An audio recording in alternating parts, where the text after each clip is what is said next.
The chamber was massive, carved from ancient stone that predated most civilizations in the galaxy. 17 species had representatives here, seated in a circle that symbolized equality. But today, equality felt like a lie.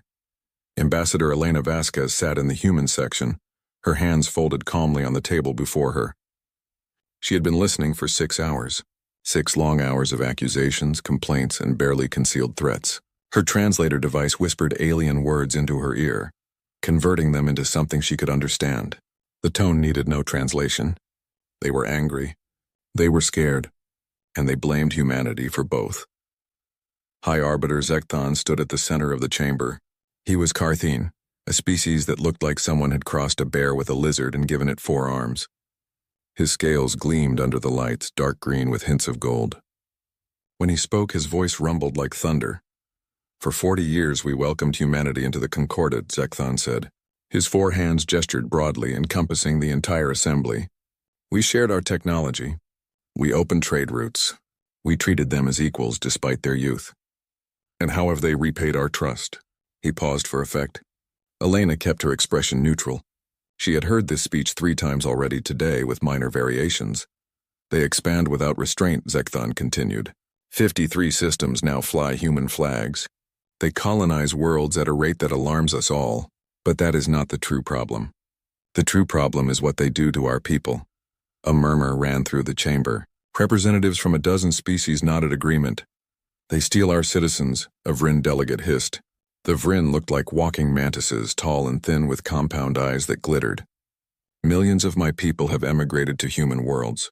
They abandoned their duties, their families, their culture. Mine as well, added a Hecelian. The Hecelians were squat and powerful, built like walking boulders. Our youth see human entertainment, human freedom, human opportunity, and they forget their heritage. It is cultural poison. Zekthon raised one hand for silence. We have tried to address this through diplomatic channels. The humans smile and promise nothing. They say their borders are open to all who wish to come. They say they cannot stop people from choosing freedom. He spat the last word like a curse. But we know the truth. They seduce our populations. They undermine our societies. They wage war without firing a shot. Elena watched him carefully. Zekthon was not stupid. Neither were the other delegates. They had identified a real problem, even if they misunderstood its cause. Human worlds were attracting immigrants in massive numbers. 6 species had lost more than 10% of their populations to human colonies in the last decade. The Vryn had lost nearly 20%. We cannot allow this to continue, Zekthon said flatly. Therefore, the Concordat presents humanity with 3 options. Choose wisely, Ambassador Vasquez, for your species' future depends on it. Elena stood. She was tall for a human woman, but short compared to most species here. That had never bothered her. She had learned long ago that presence was not about size. I am listening, High Arbiter, she said calmly. Zekthon's eyes fixed on her. Option 1. Humanity ceases all expansion beyond your current borders. No new colonies. No new systems. You have enough. Option 2, he continued. Humanity submits to Concordat oversight. Every colony, every ship, every diplomatic mission will be monitored. You will not act without our approval. Option 3. And here his voice dropped to a growl. Humanity faces collective military action. We will force compliance if you will not give it freely. The chamber fell silent. Every eye turned to Elena. This was the moment. This was when humanity would bow to pressure or face the might of 17 species united against them. Elena took a breath. She thought about Earth, green and blue and beautiful. She thought about the colonies, each one a testament to human courage and adaptability.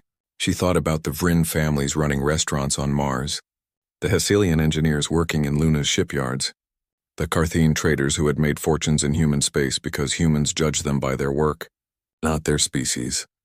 I reject all 3 options, she said clearly. Shock rippled through the chamber. Zekthon's scales flared, a sign of extreme agitation.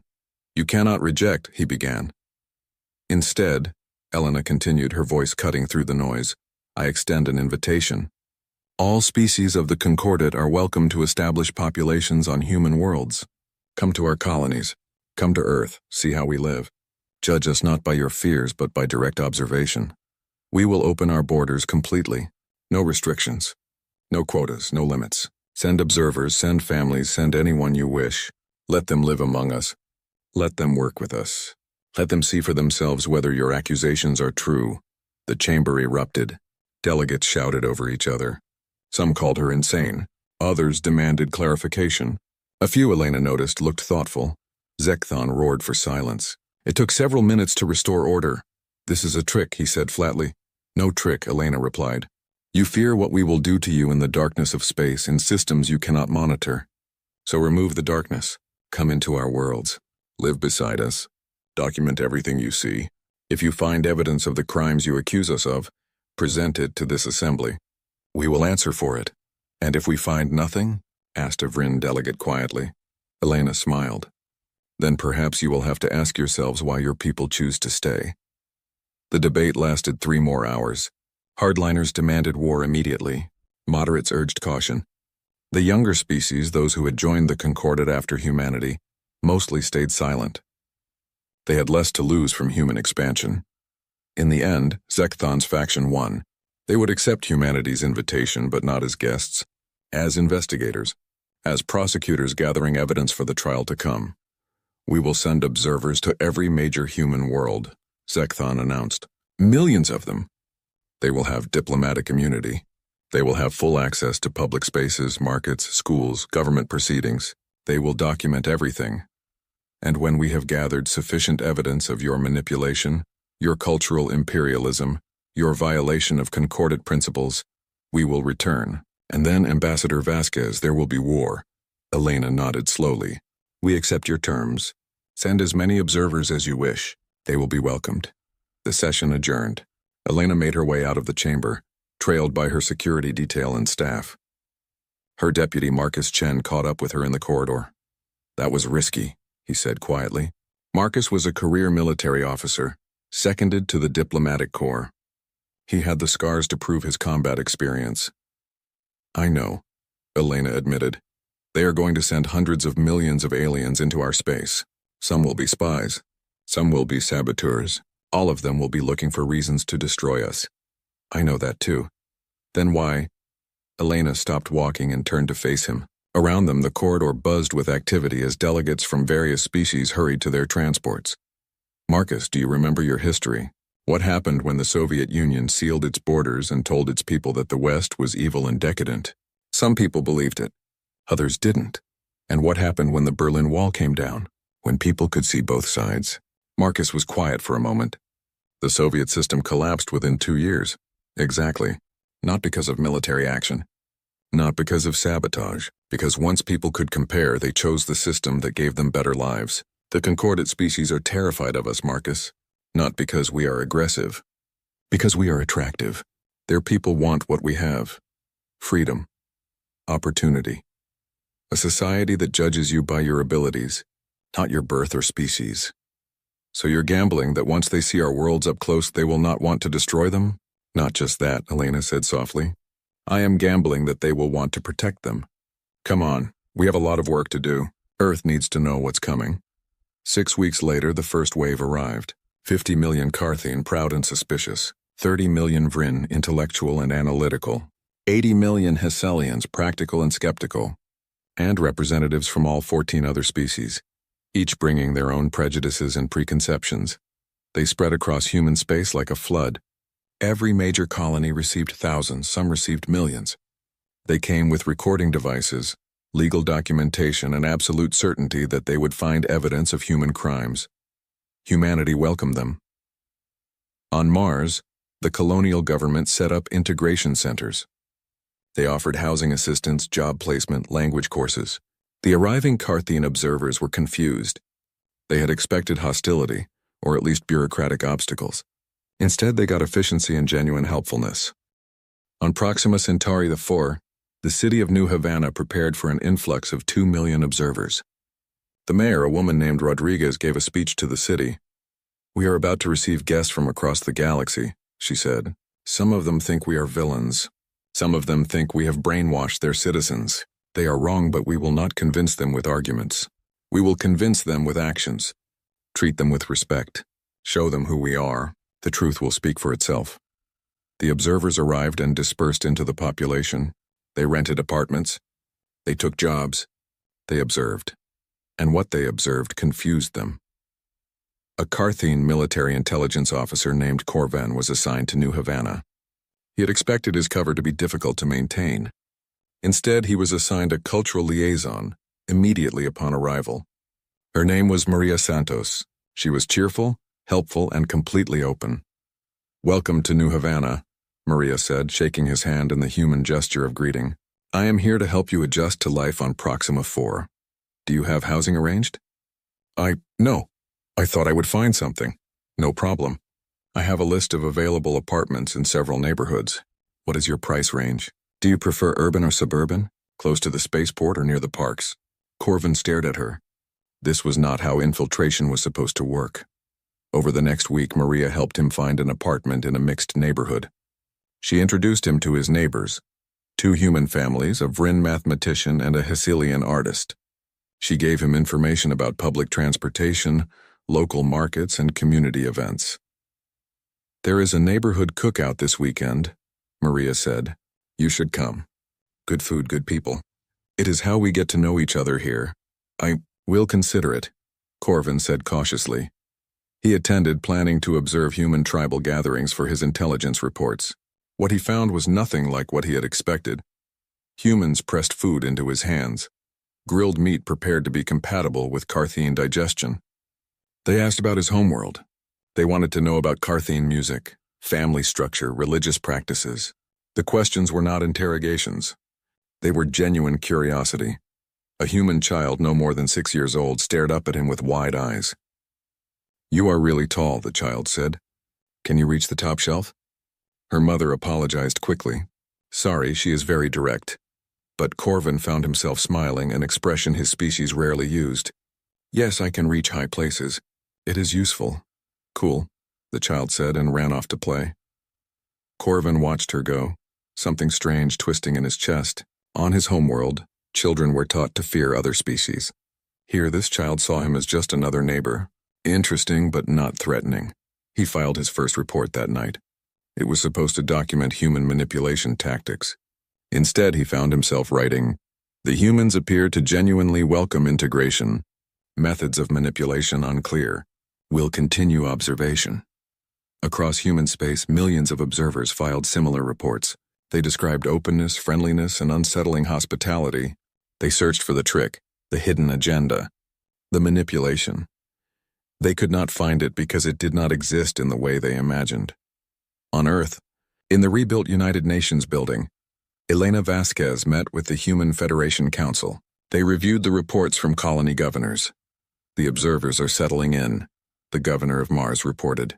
"Some are already applying for work permits. A few have started businesses." "Any incidents?" Elena asked. "Minor, some cultural misunderstandings. Nothing violent. The integration centers are handling it well." Admiral Marcus Chen, now returned to Fleet Command, brought military intelligence. Carthene Command is confused. Their observers are not requesting extraction. In fact, many have stopped filing regular reports. "Are they compromised?" asked a counselor. "No. They are acclimating. They are discovering that life on human worlds is comfortable, prosperous, free. It is exactly what we hoped would happen." Elena looked around the table. "Zekthan and his allies believe they have sent prosecutors to gather evidence against us. They do not realize they have sent settlers. The Concordat wanted observers. We are giving them citizens. And when they realize?" another counselor asked. "Then," Elena said quietly, "they will face a choice. Accept that their systems are inferior to ours, or go to war against populations that include millions of their own people." "Either way, we win," Marcus frowned. "That sounds cold, Ambassador." "It is strategic," Elena corrected. "But it is also idealistic. We believe that free societies are better than authoritarian ones. We believe that diversity makes us stronger. We believe that people, given real choice, will choose freedom. The observers are not prisoners. They are not being manipulated. They are simply being given the opportunity to compare their old lives to potential new ones. If they choose to stay, it is because we offer something better. And if war comes anyway," Elena's expression hardened, "then we fight. But we fight with an army that includes every species in the Concordat, because by the time they realize what has happened, Millions of their people will call human worlds home, and they will defend those homes. 6 months after the observers arrived, Corvin stood on his apartment balcony, looking out over New Havana. The city glowed in the evening light. Below in the streets, humans and aliens moved together without fear or suspicion. A Carthene restaurant had opened down the block, run by a former observer who had decided to stay. Human children were learning Carthene throat singing at the community center. Maria had become a friend. He struggled to explain that in his reports. Friendship was not supposed to happen between intelligence officers and targets, but he could not deny the reality. She cared about his well-being. She asked about his day. She invited him to gatherings not to gather intelligence on him, but because she enjoyed his company. It made no sense by Carthene standards. It made perfect sense by human ones. Corvin's communicator buzzed. A message from Carthene Command. Report status. High Command notes decreased communication frequency. Confirm mission parameters. He stared at the message for a long time. Then he looked back at the city, at the life he was building here. A life where he was not defined by his military rank or his family lineage. A life where he was simply Corvin, neighbor and friend. For the first time since he had arrived, Corvin wondered if he would ever go home. And more disturbingly, he wondered if he wanted to. The trap was set. The Concordat had sent observers. Humanity had turned them into guests. And guests, given time and welcome, became residents. The universe was about to learn what happens when you send millions of your people to see if your enemy is truly evil, only to have them discover that your enemy offers a better life than you do. The war had not started yet, but in a way humanity had already won. 3 months had passed since the observers arrived. The reports flooding back to the Concordat homeworlds painted a picture that confused military analysts and terrified politicians. The observers were not uncovering evidence of human crimes. They were uncovering something far more disturbing. They were enjoying themselves. Corvin had stopped counting how many neighborhood cookouts he had attended. It had become routine. Every weekend someone on his street hosted a gathering. Humans, Vryn, Carthene, Hesselians, all mingling in backyards, sharing food and stories. The humans had a saying, breaking bread together. It meant that eating with someone created bonds. They were right. Maria had invited him to her family dinner the previous week. He met her parents, her brother, her niece. They treated him not as an alien intelligence officer, but as Maria's friend. Her mother had even prepared a dish specifically modified for Carthene digestion. The effort touched him more than he wanted to admit in his reports. Those reports were becoming harder to write. What could he say? The humans are kind. They make us feel welcome. They adapt their entire society to accommodate newcomers. These were supposed to be accusations, but they sounded like praise. He was not alone in his struggle. Across New Havana, thousands of Carthene observers were having similar experiences. In the commercial district, a Carthene merchant named Thelva had opened a traditional Carthene spice shop. Human customers flooded her store, eager to try new flavors. Within a month, she had expanded to 3 locations. Her profits exceeded anything she had made on the homeworld. At the university, Carthene scholars were astounded by human academic culture. They shared data freely. They collaborated across species lines. They gave credit generously. A Carthene physicist named Raldock published a paper on quantum mechanics with 3 human co-authors. On the homeworld, such collaboration would have been impossible. Here it was encouraged. In the Colonial Defense Force, Carthene military observers found themselves training alongside human soldiers. The humans did not treat them as inferiors or potential enemies. They treated them as fellow professionals. They asked for advice on tactics. They incorporated Carthene combat styles into their training. They promoted based on skill, not species. One evening, Corvin sat in a cafe with Maria and 2 other neighbors, a human named James and a Vryn named Clicktet. The cafe was crowded, filled with the buzz of conversation in a dozen languages. Translation devices were everywhere, but people were also learning each other's languages naturally. "I do not understand you people," Corvin said, sipping a drink that tasted like Carthene ale but was made from earth plants. "What do you mean?" Maria asked, smiling. "You make everything look easy. Integration, cooperation, harmony. It is not supposed to be this simple." James laughed. He was an engineer, practical and direct. "It is not simple. It is hard work. But we believe it is worth it." "Why?" Corvin pressed. Your species fought terrible wars among yourselves. Your history is full of hatred and violence. How did you learn to accept differences? Maria's smile faded slightly. We learned because we had to. We nearly destroyed ourselves fighting over differences. Race, religion, nationality, ideology. We built weapons that could end all life on Earth, and we came very close to using them. What stopped you? Fear, James said quietly. And hope. We were terrified of extinction. And we hoped that we could be better, so we made a choice. We decided that cooperation was stronger than conflict. That diversity was better than uniformity. That judging people as individuals was wiser than judging them by their group. Clicktet, who had been silent until now, spoke in the clicking, whistling language of the Vryn. The translator rendered it into words. My people believe in intellectual purity. We think mixing ideas dilutes truth. But I have learned more in 3 months on this world than in 10 years on Vryn Prime. The humans are right. Different perspectives create better understanding. Corvin looked at his companions. 3 species sharing drinks and conversation as naturally as breathing. This was what terrified the Concordat. Not human military might, not human technology. This. The simple, undeniable fact that humans made other species want to join them. His communicator buzzed. Another message from Carthene Command. They were becoming more insistent. Report detailed findings. High Command requires evidence of manipulation tactics. Your recent reports lack specificity. Corvin excused himself and stepped outside. The night air was cool. Above, 3 moons hung in the sky. This was not his homeworld. This was not where he had been born. But increasingly, it felt like home. He composed a response carefully. Subject, detailed observation report. Human manipulation tactics are subtle and pervasive. They employ hospitality as a weapon, creating false sense of security. They use food-sharing rituals to establish artificial bonds. They pretend to value individual merit over species identity. But this may be a method of breaking down proper social structures. Recommend continued observation. Cannot yet determine full extent of their strategy. It was all technically true. It was also deeply misleading. The humans were not pretending to value individuals. They genuinely did. The bonds were not artificial. They were real. But Corvin could not write that. Command would recall him immediately for being compromised. Was he compromised? By intelligence standards, yes. He had formed emotional attachments to targets. He had begun to adopt local customs.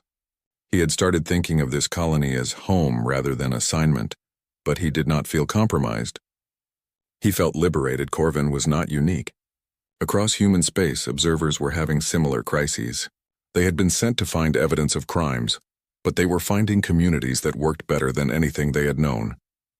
On Mars, a Hesselian military analyst named Grudnak had been assigned to examine human defensive structures. He expected to find aggressive military expansion. Instead, he found a defense force focused entirely on protection, not conquest. They trained for defensive operations. They built shields, not swords. When he asked why, a human officer said simply, "We fight to protect what we love, not to take what others have." The concept was alien to Grudnak. Hesselian military doctrine was built on the idea that the best defense was overwhelming offense. But watching human forces train, he saw the truth in their philosophy. They were formidable because they had something worth defending. He began training with them. It started as observation but evolved into participation. The humans welcomed his input. They adapted their tactics based on his suggestions. Within 2 months, Grudnak was leading a mixed species unit. Humans, Hesselians, Vryn, Carthene, all working together seamlessly.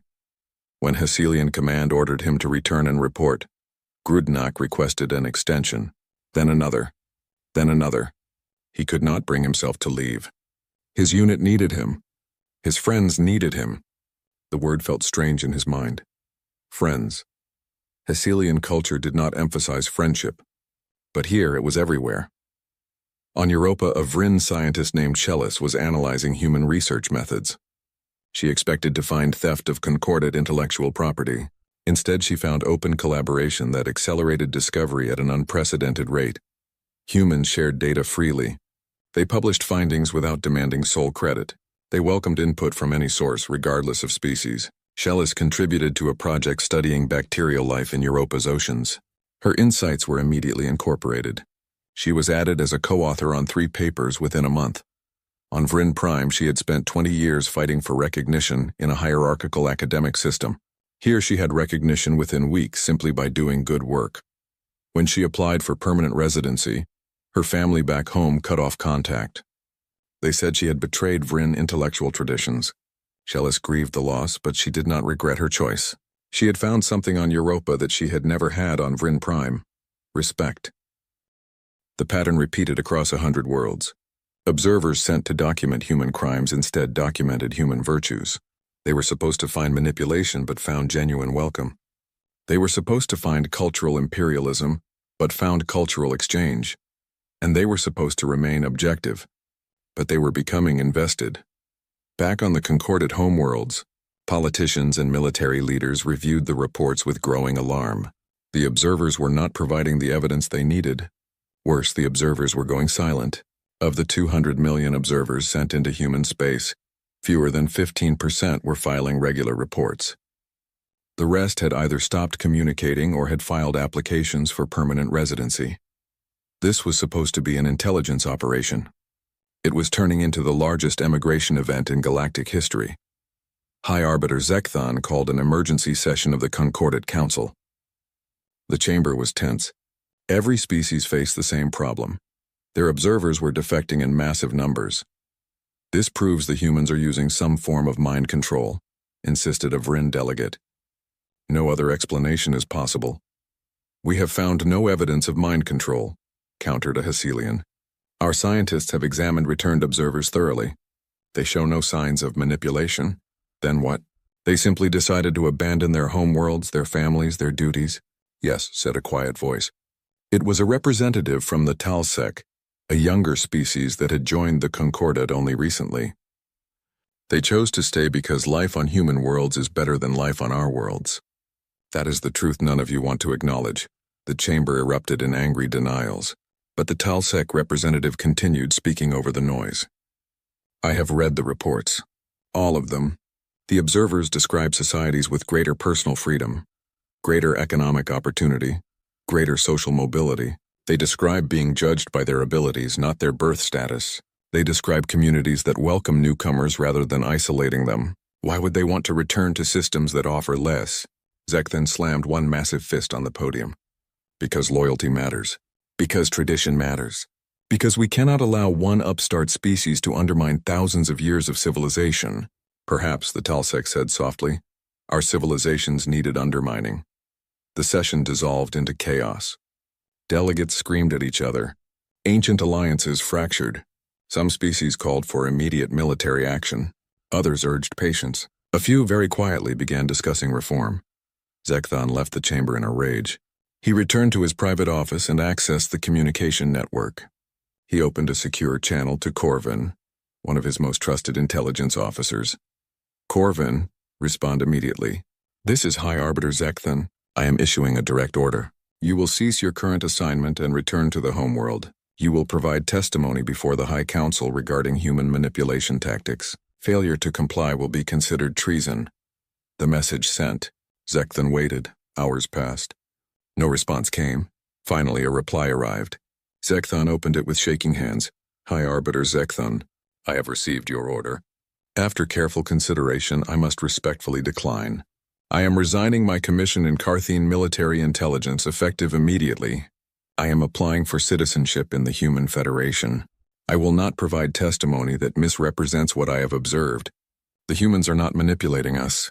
They are simply offering us a better way to live. I am sorry, but I cannot return to a society that offers less freedom, less opportunity, and less respect for individual worth. This was not an easy decision, but it is the right one. I wish you and the Dominion well. Respectfully, former intelligence officer Corvin. Zekthon stared at the message in disbelief. Corvin had been one of his best officers. Loyal, capable, dedicated, and now defected. If the humans could turn someone like Corvin, they could turn anyone. Zekthon made a decision. He would go to human space himself. He would see these worlds with his own eyes. He would find the truth behind their manipulation. And then he would lead the war that would destroy them before they destroyed the Concordat. On New Havana, Corvin read his own message again after sending it. His hand shook slightly. He had just committed treason against his own species. He had betrayed oaths he had sworn decades ago. He had cut ties with his homeworld, possibly forever. But he felt no regret. Only relief. Maria found him on his balcony an hour later. She took one look at his face and knew something significant had happened. "Are you okay?" she asked. "I just resigned my military commission. I am applying for citizenship here."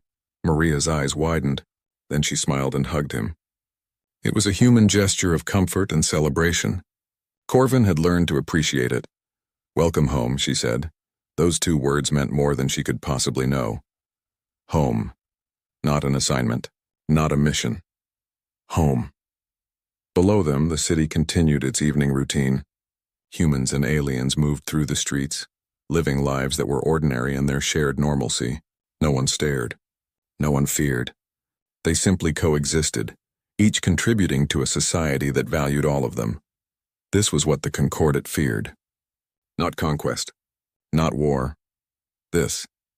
The simple, powerful reality that diversity made communities stronger, that freedom made people happier, that judging individuals by their character rather than their species created better societies.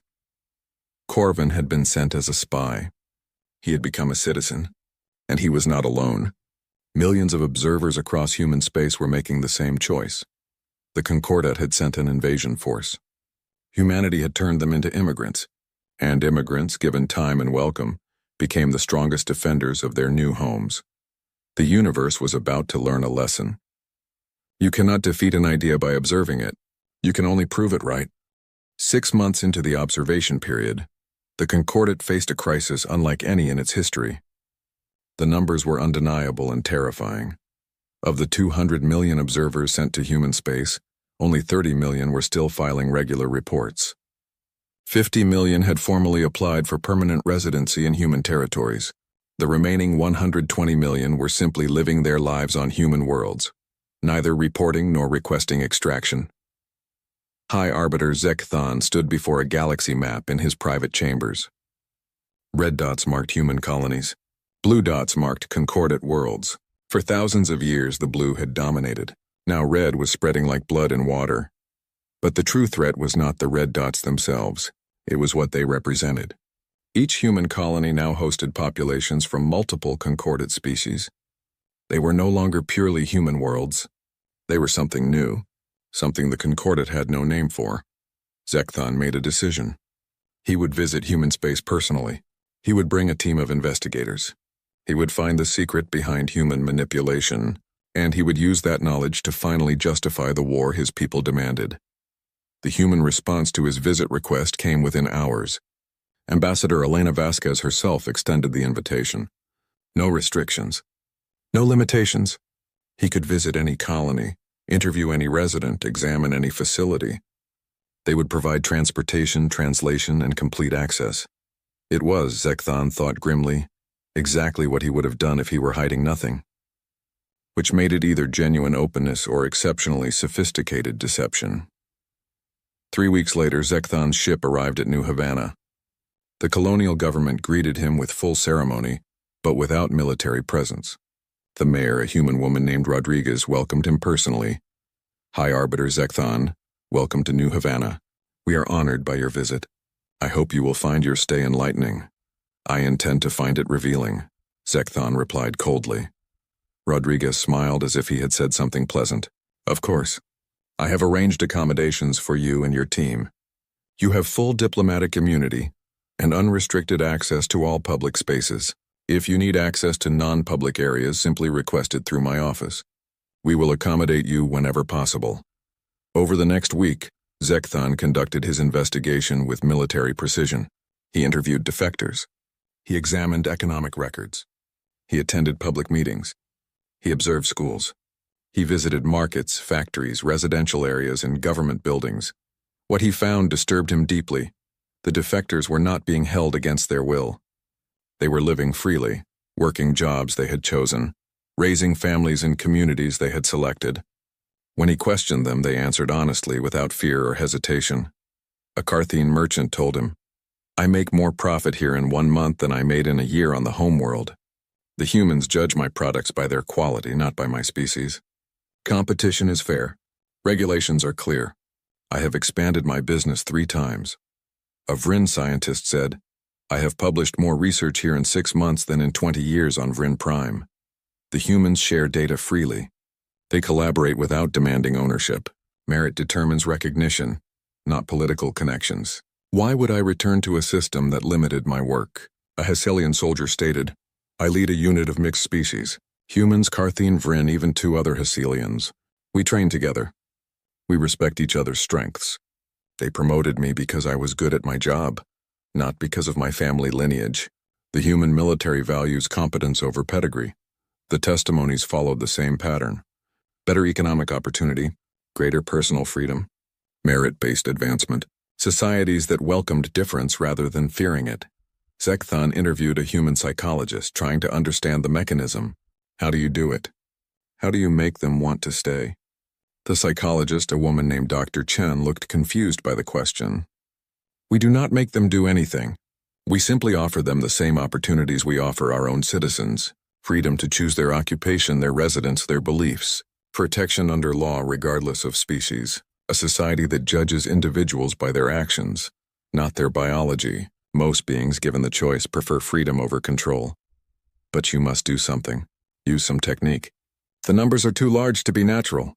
Dr. Chen shook her head. High Arbiter, I think you are looking for a conspiracy where there is only a simple truth. People move toward opportunity and away from restriction. Human worlds offer more opportunity and less restriction than concordant worlds. That is not manipulation. That is just reality. Zekthon wanted to argue, but the evidence surrounded him. He walked through streets where humans and aliens mixed without tension. He watched children of different species play together without supervision or conflict. He saw businesses run by aliens thriving alongside human enterprises. He observed community councils where representatives of 5 species debated policy without violence or domination. It was everything the Concordat claimed to be but never achieved. Unity through cooperation rather than through enforced conformity. On his 5th day in New Havana, Zekthon encountered someone unexpected. Corvin, his former intelligence officer, stood in a marketplace shopping for food. He wore civilian clothing and carried a bag filled with vegetables and Carthene spices. Zekthon approached. Corvin saw him and tensed but did not flee. Traitor, Zekthon said quietly. Former officer following his conscience. Corvin replied calmly. High Arbiter, what are you doing here? Investigating. Seeking proof of human crimes. Have you found any? Zekthon was silent.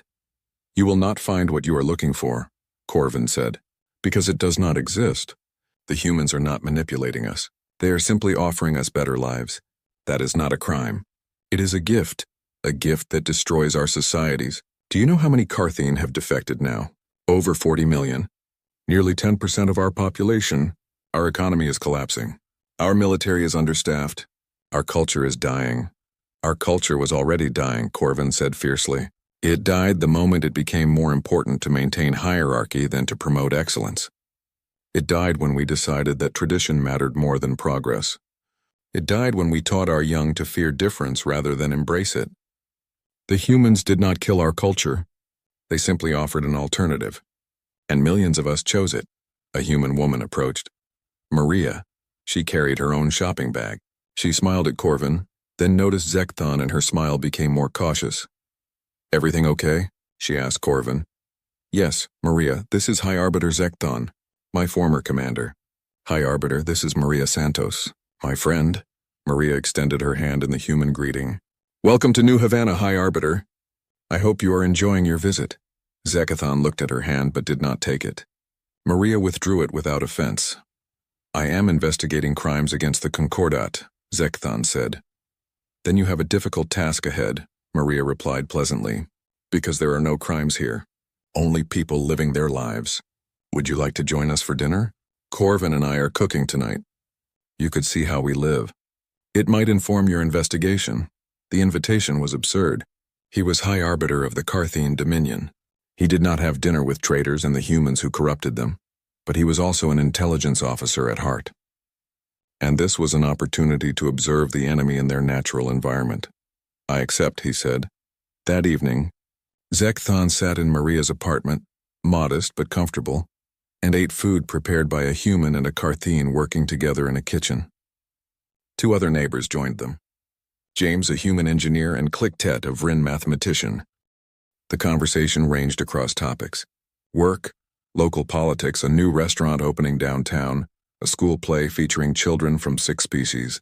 It was mundane, ordinary, and that was what made it extraordinary.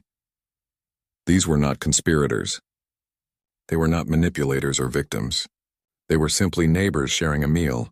The natural ease of it was undeniable. No one performed for his benefit. They simply lived. "Hi, Arbiter," James asked during dessert. "What will you tell your government when you return?" "The truth," Zekthon said, "which is that the humans have created something unprecedented.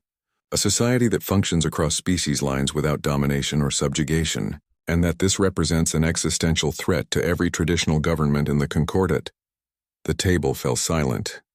"Is that really how you see it?" Maria asked quietly. "As a threat? How else should I see it? Millions of our citizens have abandoned their homeworlds. Our economies suffer. Our militaries weaken. Your success is built on our decline." "No," Corvin said firmly. "Your decline is built on your own failures." The humans did not force anyone to leave. They simply offered an alternative. If Carthene society valued individual achievement over inherited status, fewer would leave. If Vryn Prime encouraged collaboration over competition, their scientists would stay. If Hesselian culture promoted merit over lineage, their soldiers would remain. You blame the humans for offering something better. You should blame yourselves for offering something worse. Zekthon felt anger rise in his chest. "You dare?" "Yes, I dare. Because I have lived in both systems, and I choose this one. Not because I was manipulated. Not because I was brainwashed. Because it is objectively better for people like me who want to be judged by what they do, not by who they were born as." Clicktet spoke, their translation device rendering the clicking speech into words. "Hi, Arbiter, I came to human space as an observer. I was supposed to find evidence of wrongdoing. Instead, I found a society where my ideas matter more than my family connections, where my research is judged by its quality, not by the prestige of my institution. I have accomplished more here in 8 months than in my entire previous career. This is not manipulation. This is meritocracy, and it works." Zekthon looked around the table. 4 species sharing food and conversation as equals. No hierarchy, no dominance, just individuals relating to each other as people rather than as representatives of their species. It was everything he had been taught to fear. And it worked beautifully. He left the dinner without saying goodbye. He returned to his ship and spent the night reviewing his findings. The evidence was overwhelming and undeniable. The humans were not using mind control or manipulation. They were simply living according to principles that produced better outcomes than concordant principles. The question was what to do with that information. He could report honestly and admit that human society was superior to Carthene society. That would mean accepting the need for massive reforms. It would mean admitting that thousands of years of Carthene culture were flawed at a fundamental level. It would mean revolution, or he could lie. He could claim evidence of manipulation, even if none existed. He could justify war. He could attempt to destroy the alternative before it destroyed the traditional order. Both options were terrible. Both would lead to suffering. Zekthon stared at star charts until dawn. On his final day in New Havana, he requested a private meeting with Corvin. They met in a park, walking among gardens tended by volunteers from a dozen species. "If I returned to the homeworld and told the truth," Zekthon asked, "what would happen?" "Some would believe you. Most would not. They do not want to believe their system is inferior. Admitting that requires admitting they have wasted their lives maintaining something broken. And if I lie? If I claim the humans are manipulating us, then you get your war. And you will lose. Because millions of concordant citizens now live on human worlds. They will fight to defend their homes. You will be asking Carthene soldiers to kill Carthene civilians, Vryn to kill Vryn, Hesselian to kill Hesselian. Even if you win militarily, you lose politically. There is no good option. There is one option, Corvin said quietly. Tell the truth. Advocate for reform. Give your people the chance to choose a better system voluntarily, rather than having it forced on them by defeat. They will call me a traitor. They may execute me, they might, but you will die having done the right thing. Is that not what honor demands? Zekthon laughed bitterly. You lecture me on honor? You who betrayed your oaths? I kept my oaths. I swore to serve my people. I am serving them by trying to prevent a war that will destroy them. My methods changed. My loyalty did not. Zekthon had no answer to that. He returned to the Concordat 3 days later. An emergency session was called. The chamber was packed. Every delegate wanted to hear his findings. High Arbiter Zekthon stood at the center of the chamber and faced his people. The moment of decision had come. He could lie and get his war, or he could tell the truth and try to save his civilization. He thought of Corvin and Maria sharing a kitchen, of Clicted pursuing research freely, of children playing without knowing their species were supposed to hate each other, of communities that actually worked. He took a breath and began to speak. High Arbiter Zekthon stood before the Concordat assembly and told the truth. He described what he had seen in human space, the prosperity, the freedom, the genuine welcome. He admitted that he found no evidence of manipulation or mind control. He stated clearly that human society functioned better than Carthene society in measurable ways. The chamber erupted in fury. "Traitor!" screamed a delegate. "The humans have corrupted you." "He has been compromised," shouted another. "His testimony is worthless." Zekthon raised his 4 hands for silence. "I know you do not want to hear this. I did not want to believe it myself. But denying reality does not change it. Our people are leaving because we offer them less than the humans do. We can respond to this threat in 3 ways. We can reform our society to compete with human standards. We can accept our decline gracefully. Or we can go to war and force our people to remain in a system they have rejected. Then war it is, declared war leader Krakthos of the Carthene military. We cannot allow one species to destroy thousands of years of civilization. The vote was swift and decisive. 7 species, led by the Carthene Dominion, voted for military action. 4 species abstained. 6 species voted against, but they were outvoted. The Concordat was going to war. Zekthon had failed. He had told the truth, and it changed nothing. The hardliners had already made their decision. They would rather fight than reform. Within days, military mobilization began. Fleets assembled, armies prepared. Intelligence estimated that the combined Concordat forces numbered over 15,000 warships and 3 million soldiers. Humanity had perhaps 4,000 ships and 800,000 soldiers, spread across 53 systems. The numbers favored the Concordat significantly, but the Concordat planners had made one critical miscalculation. They assumed the HFY aliens living on human worlds would remain neutral or evacuate before fighting began. They were wrong. On New Havana, Corvin attended an emergency town hall meeting. The colonial governor stood before 3,000 residents, humans and aliens mixed throughout the crowd. "By now, you have all heard the news," Governor Rodriguez said. "The Concordat has voted for military action. They intend to attack human colonies within the next 30 days. Every resident has the right to evacuate. We will provide transportation for anyone who wishes to leave. No questions asked, no penalties imposed." She paused, looking across the crowd.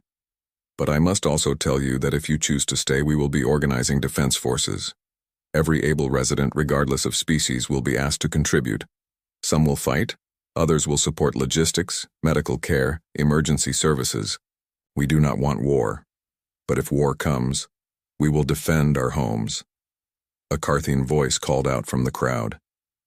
It was Thelva, the merchant who had expanded her spice business to 3 locations. "Governor, you said our homes.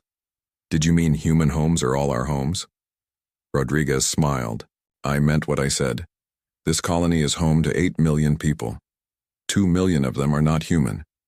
But they are all residents. They all contribute. They all belong. So yes, I mean all our homes." "Then I will fight," Thelva said. "I will not allow anyone to destroy what I have built here." Another voice, Vryn this time. "I came as an observer. I stayed as a citizen. If the Concordat attacks, they attack my home. I will defend it." A Hesselian stood, massive and powerful. "I serve in the Colonial Defense Force already. My oath was to protect this colony and all its people. That oath does not change because my birth species has gone mad." One by one, voices rose. Carthene, Vryn, Hesselian, and others. Not all chose to fight. Some chose evacuation, but thousands chose to stay and defend. Corvin stood and caught the governor's eye. I will fight, and I will command if you need me. I know Carthene military tactics better than any human. Use my knowledge. Rodriguez nodded. Report to Colonial Defense Headquarters tomorrow. We are going to need every advantage we can get. Across human space, the scene repeated. Millions of aliens faced a choice. Most chose to stay. Some because they had built lives they refused to abandon. Others because they believed in the principles human society represented. Still others because they were angry at being forced to choose between their birth species and their chosen homes. The Concordat had not anticipated this. They had assumed loyalty to species would override loyalty to place. They were learning that loyalty is not inherited. It is earned. 3 weeks later, the Carthene Dominion fleet arrived at New Havana. 63 warships against New Havana's 12 defenders. War leader Crusade commanded the fleet personally. He had expected this to be simple. Destroy the colonial defense forces, occupy the colony, extract Carthene citizens, and establish Concordat control. His communication officer received a signal from the defense fleet. War leader, we have an incoming transmission from the human forces. Ignore it. They will only beg for mercy. Sir, the transmission is in Carthene. It uses military protocols. Crusade frowned. Put it through. The voice that filled his command center was familiar and shocking. War leader Crusade, this is Commander Corvin, Colonial Defense Force of New Havana. I hereby warn you that you are approaching a populated colony containing 42,000 Carthene citizens. If you attack, you will be firing on your own people. Crusade felt rage and disbelief mix in his chest. Corvin, the intelligence officer? Former intelligence officer, current defender of my home. War leader, I know you. I served under you for 7 years. You are a soldier of honor. Think carefully about what you are about to do. There are children on this colony, Carthene children, families, civilians. They have built lives here. Will you destroy them to make a political point? They are traitors who abandoned their oaths. They are citizens who chose a better life. That is not treason. That is freedom. War leader, I am begging you. Do not do this. Call for negotiations. Find a peaceful solution. Do not start a war that will kill thousands of your own people. Crusade terminated the connection. All ships prepare to attack. We will destroy the defense fleet first, then establish orbital control. His tactical officer hesitated. War leader, 3 of our captains are requesting clarification. They have family members on the colony surface. They are uncomfortable with the attack orders. Discomfort is irrelevant. All ships will follow orders or face court-martial. The fleet advanced. New Havana's defenders moved to intercept. The battle was brief and brutal. Human ships used unconventional tactics learned partially from Corvin's knowledge of Carthene doctrine. They knew how the Carthene fleet would move because Corvin had trained them in those patterns. The defenders lost 4 ships. The Carthene lost 7. But the real damage was not military. During the battle, 3 Carthene ships refused direct orders to fire on the colony. Their captains stated clearly that they would not attack a settlement housing their own families. The 3 ships broke formation and withdrew to neutral space. Crusade was forced to retreat and regroup. He had lost ships, but worse, he had lost cohesion. His fleet was fracturing. That night, transmissions flooded Carthene homeworld networks. Footage from the battle, helmet camera views from human soldiers fighting alongside Carthene defenders, interviews with Carthene civilians on New Havana, crying as they described hiding in shelters while their birth species attacked their chosen home. The Carthene public was shocked. Many had supported the war effort abstractly. Seeing Carthene fighting against Carthene made it real and terrible. Protests erupted in major Carthene cities. Families of the 42,000 Carthene on New Havana demanded ceasefire. Military families whose relatives served on the 3 ships that refused orders spoke out in support of their loved ones' decisions. The Dominion government tried to suppress the information. They failed. Human communication networks were too distributed, too resilient. The truth spread faster than censorship could contain it. Meanwhile, The pattern repeated at other human colonies. Vryn fleets attacked colonies housing Vryn civilians. Hecelian forces faced Hecelian defenders. Species after species confronted the reality that they were being asked to wage war on their own people. Some followed orders, others refused. Military cohesion crumbled across concordant forces. 4 days after the Battle of New Havana, the Vryn Collective announced it was withdrawing from the war effort. Their leadership stated clearly, "We cannot ask our soldiers to kill Vryn civilians. This conflict has no military solution." The Hecelian clans followed 2 days later with a similar announcement. Within a week, the Grand Alliance Against Humanity had collapsed to just 3 species still committed to military action. And even among those 3, dissent was spreading. High Arbiter Zekthon watched the disintegration from his chambers. He had been stripped of most of his authority for his compromised testimony. But he still had access to intelligence networks. He knew what was happening. The war was failing not because humanity was militarily superior. It was failing because you cannot conquer someone who has already won the hearts of your own people.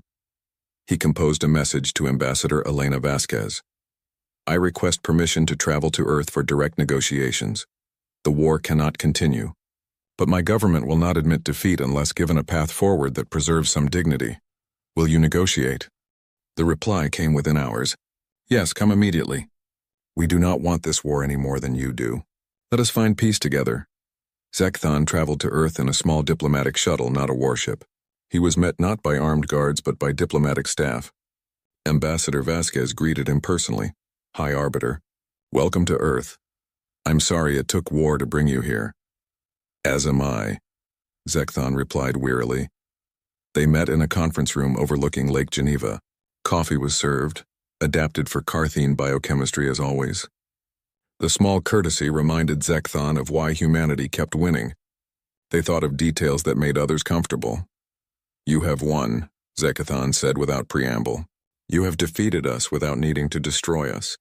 Half our population now lives in your space or wants to. Our military forces refuse to fight because you have made homes for their families. Your victory is complete. What terms do you demand?" Vasquez set down her coffee cup. "High Arbiter, we demand nothing. We never wanted conquest. We wanted to prove that free societies work better than rigid ones. We have proven that. What happens next is up to you. Do not toy with me. You have leverage. Use it. I am not toying with you. I am being honest. We do not want subject species. We do not want an empire. We want a galaxy where different peoples can cooperate based on mutual respect and shared values. If the Carthene Dominion wants to reform and join that project, we welcome you. If you want to remain isolated and traditional, we will not force you to change, but we will not pretend that your system is equal to ours when it clearly is not." Zekthon studied her face for deception. He found only sincerity. "If I returned home and proposed the reforms necessary to compete with your society, I would likely be executed for treason." "Probably," Vasquez agreed. "But you would die having tried to save your civilization. Isn't that better than dying in a war you know is wrong? You ask me to sacrifice myself for a cause that may fail. I ask you to lead. That is what leaders do. They take risks for their people's benefit." Zekthon was silent for a long moment. "If I do this, if I return and advocate for reform, will you help? Will you provide advisors, resources, support?" "Yes, anything you need, but the reforms must be genuinely chosen by your people. We will not impose change. It must come from within. And if my people execute me and choose war instead?" Vasquez's expression hardened. "Then we will defeat you decisively. But we will do so with sorrow, not satisfaction. We would rather have you as partners than as defeated enemies." Zekthon stood and walked to the window. Earth spread below, blue and green and beautiful. Billions of humans lived down there, along with millions of aliens who had chosen to make Earth their home. It worked. He had seen it work on New Havana. He had seen it work here. He could no longer deny it. "I will try," he said quietly. "I will return and tell my people the truth, that we can either reform and thrive or remain unchanged and decline. They may kill me for saying it, but you are right. That is what leadership demands." He turned back to Vasquez. "I have one request. Name it. Corvin. The officer who defected. I want to speak with him before I leave. Not as his commander. As someone seeking wisdom," Vasquez smiled. I will arrange it. 2 days later, Zekthon and Corvin met in a garden on Earth. It was neutral ground, peaceful and green. They walked among flowering plants tended by volunteers from 8 species. You were right, Zekthon said. About everything. The humans are not our enemies. We are our own enemies. We built systems that prioritize order over excellence, tradition over progress, conformity over freedom, and those systems were killing us slowly. The humans simply offered an alternative. I was a fool to call that manipulation. You were not a fool, Corvin said. You were loyal to what you had been taught. But loyalty to wrong ideas is not virtue. It is just stubbornness. I am going to try to reform the Dominion. I will probably fail and die. Do you have any advice for a doomed mission? Corvin smiled. Tell them what you saw. Not theories or abstractions, stories. Tell them about Maria teaching me to cook. About Clicktet publishing groundbreaking research. About children playing together without knowing they were supposed to hate each other. Tell them about communities that work because they are built on respect, not fear. People respond to stories more than to arguments. And if they do not listen, then at least you tried. That matters, High Arbiter. It matters more than you know. They parted with a Carthian gesture of respect. Zekthon boarded his shuttle and returned to the home world. 3 weeks later, he stood before the High Council and spoke for 6 hours. He told stories. He showed footage. He presented evidence. He argued passionately for reform. The council voted. The result was narrow but clear. They would not execute him. They would not reform immediately, but they would declare ceasefire and begin discussions about gradual change. It was not victory. But it was not defeat either. It was a beginning, and sometimes that is enough. 2 years had changed the galaxy beyond recognition. The Concordat existed only as a historical artifact. In its place stood the Federated Systems, a loose alliance built on voluntary cooperation rather than enforced hierarchy. 12 species had joined fully. 5 more were in the process of membership negotiations. 3 remained isolated, refusing contact, watching nervously as their neighbors transformed. The Carthian Dominion was now the Carthian Republic. High Arbiter Zekthon, somehow still alive despite 2 assassination attempts, served as First Minister. His approval rating fluctuated between 40 and 60%, depending on which reforms were being implemented. He had aged visibly in 2 years. Leading a civilization through transformation was harder than leading it through war. Elena Vasquez had become Secretary General of the Federated Systems. She worked from a new headquarters on Threshold Station, the same place where humanity had once been threatened with war. The symbolism was deliberate. Where once threats were issued, now cooperation was planned. On New Havana, life had returned to comfortable normalcy. The colony had expanded to 10 million residents. 3 million of them were non-human. Carthian, Vryn, Hecelian, and 8 other species lived side by side, building lives that crossed every artificial boundary their ancestors had created. Corvin stood on his balcony, now shared with Maria. They had formalized their partnership 6 months ago in a ceremony that incorporated both human and Carthian traditions. Half their neighbors attended. The other half brought gifts later, apologizing for scheduling conflicts. It was ordinary life, the kind that would have been impossible 3 years ago. He was Deputy Director of Colonial Defense now. His office employed 47 people from 6 species. They worked together so naturally that species rarely entered his mind anymore. He judged his staff by competence, creativity, and dedication. Their biology was irrelevant. Maria had been promoted to Director of Cultural Integration for the entire Proxima system. 4 colonies now fell under her responsibility. She spent half her time traveling, helping newly arrived immigrants adjust to life in a pluralistic society. She loved the work, though it exhausted her. "Are you coming to the dinner party tonight?" Maria asked, stepping onto the balcony beside him. "Do I have a choice?" Corvin replied, smiling. "Not really. James is cooking, and you know how he gets if people cancel." The dinner party was an old tradition now. Every month, their neighborhood group gathered at someone's home. 12 regulars attended.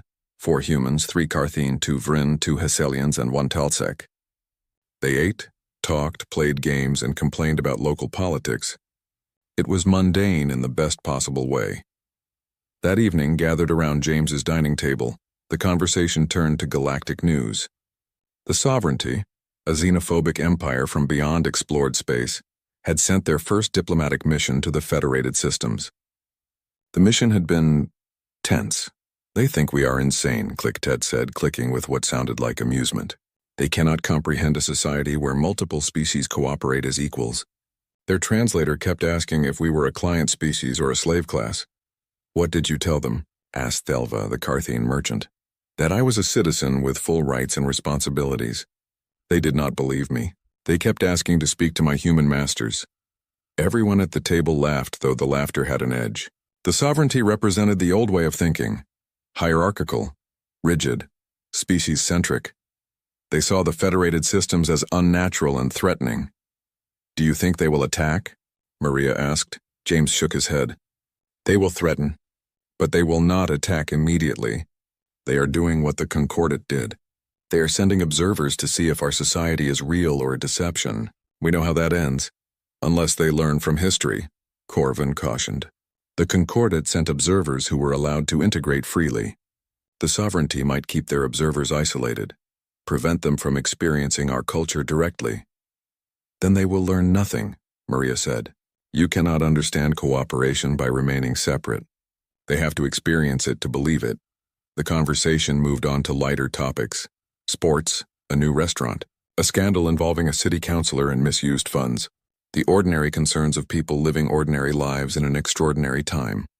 Later, as Corvin and Maria walked home through streets lit by 3 moons, she asked him a question that had been on her mind. "Do you ever regret it? Leaving the Dominion? Your career? Your family?" Corvin considered carefully. "I regret the pain it caused my family. My parents stopped speaking to me. My siblings think I betrayed them. That hurts. But do I regret the choice itself? No, I am happier here than I ever was there. I am more myself. I am valued for what I contribute, not for my lineage. I have you, I have friends, I have work that matters. I miss what I lost, but I do not regret gaining what I have." Maria squeezed his hand. It was a simple gesture, but it meant everything. Across the galaxy, similar conversations were happening. Millions of former Concordat citizens had made the same choice Corvin had. They lived with the consequences. Estranged families, lost connections, cultural dislocation. But most would make the same choice again. Meanwhile, on the Carthian homeworld, Zekthon faced his own consequences. Reform was slow and painful. Every change faced opposition. Conservatives called him a traitor. Progressives called him too cautious. Extremists had tried to kill him twice.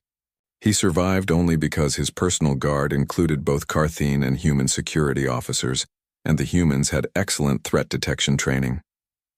The reforms themselves were comprehensive but gradual. The hereditary class system was being dismantled over 10 years. The military was transitioning to merit-based promotion. The economy was being opened to competition. Education was being reformed to encourage critical thinking rather than rote memorization. Each change created winners and losers. The winners embraced the new system. The losers plotted resistance. Zekthon met with Elena Vasquez quarterly to discuss progress and request assistance.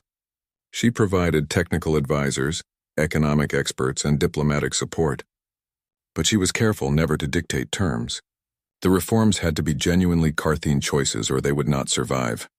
"How long until the Carthian Republic is stable?" Vasquez asked during one such meeting. "A generation," Zekthon replied wearily. "Perhaps 2. Real cultural change takes time. We are rewiring assumptions that have existed for thousands of years. Some of my people understand the necessity. Others fight every step. I will not live to see the completion of this work. But perhaps my successor will." "Do you have a successor in mind?" "Several. All younger than me. All educated in both Carthian and human institutions. All committed to reform. Whether they survive the political combat necessary to take power is another question." Vasquez smiled. "Democracy is messy, but it is better than the alternatives." "So I am learning," Zekthon agreed. "Slowly, painfully, but learning nonetheless." Not every species followed the Carthian path. 3 species had sealed their borders completely after the war. They expelled all humans and contaminated citizens. They banned outside media. They returned to isolationism. The Federated Systems respected their choice. No pressure was applied, no sanctions imposed. But the isolation was not complete. Information leaked through. Citizens who had relatives in the federated systems heard stories. Traders brought goods and tales. The isolated species were building walls, but walls are permeable. Within those 3 species, underground movements had begun.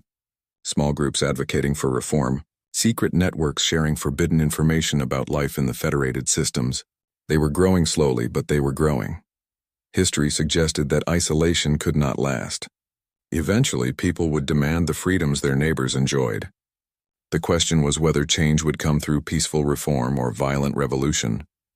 Humanity hoped for the former but prepared for the latter. A year and a half after the failed war, a documentary filmmaker produced a comprehensive history of the transformation. It was called The Invitation. The film included interviews with key figures: Elena Vasquez, Zekthon, Corvin, and dozens of ordinary citizens from multiple species. The most powerful moment came near the end. The filmmaker asked Vasquez a direct question.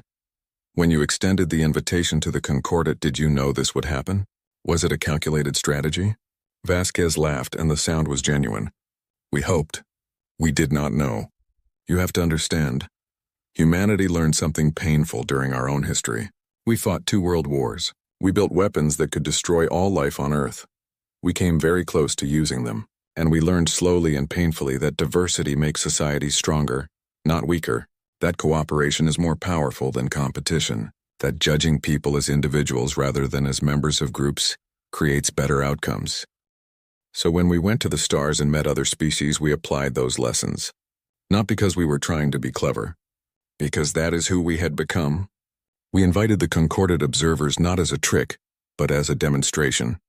We wanted to show them that pluralistic societies work.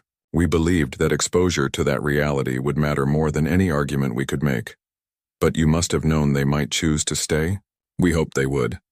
But we could not force it. Freedom requires genuine choice. If they stayed because they wanted to, that validated our approach. If they returned home satisfied with their own systems, we would have accepted that too. The invitation was sincere, not manipulative. But it was strategic. Vasquez paused, choosing her words carefully. It was strategic in the sense that we knew transparency was our best defense. We had nothing to hide because we had nothing to be ashamed of. But it was not manipulative. We did not trick anyone. We simply showed them who we are and let them decide if they wanted to be part of it. The filmmaker pressed further. Some critics say humanity's approach is a form of cultural imperialism, that you are destroying ancient civilizations and replacing them with human values. I understand that criticism, Vasquez replied, but I disagree with it fundamentally. We are not imposing human values. We are demonstrating universal principles: freedom, cooperation, merit, respect for individuals. These are not uniquely human concepts. They are aspirations that resonate across species lines, because they produce better outcomes for everyone. If Carthene culture or Vrin culture or Hessalian culture wants to maintain traditions that conflict with these principles, they are free to do so. But they cannot complain when their citizens choose systems that offer them better lives. So you are saying the Concordat species are inferior? No, I am saying their governmental systems were inferior to ours. The species themselves are equal, given equal opportunities. Carthene excel at logistics, Vrin at theoretical science, Hessalians at engineering, humans at adaptation. Every species brings unique strengths.